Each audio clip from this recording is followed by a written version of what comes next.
Again, Jesus began to teach by the lake. The crowd that gathered around him was so large that he got into a boat and sat in it out on the lake while all the people were along the shore at the water's edge. He taught them many things by parables, and in his teaching said, Listen! A farmer went out to sow his seed. As he was scattering the seed, some fell along the path, and the birds came and ate it up.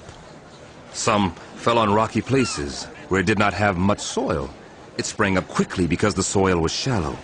But when the sun came up, the plants were scorched, and they withered because they had no root.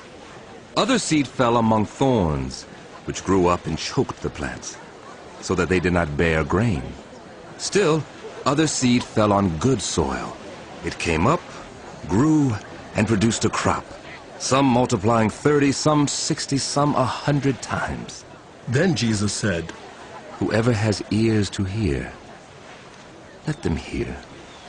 When he was alone, the 12 and the others around him asked him about the parables. He told them, The secret of the kingdom of God has been given to you. But to those on the outside, everything is said in parables, so that they may be ever seeing but never perceiving, and ever hearing but never understanding.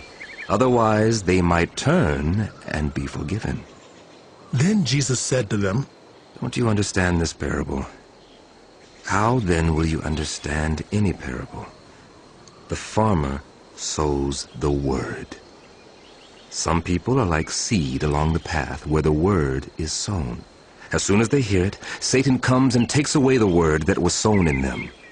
Others, like seed sown on rocky places, hear the word and at once receive it with joy. But since they have no root, they last only a short time. When trouble or persecution comes because of the word, they quickly fall away. Still others, like seed sown among thorns, hear the word, but the worries of this life, the deceitfulness of wealth, and the desires for other things come in and choke the word, making it unfruitful. Others, like seed sown on good soil, hear the word, accept it, and produce a crop. Some 30, some 60, some 100 times what was sown.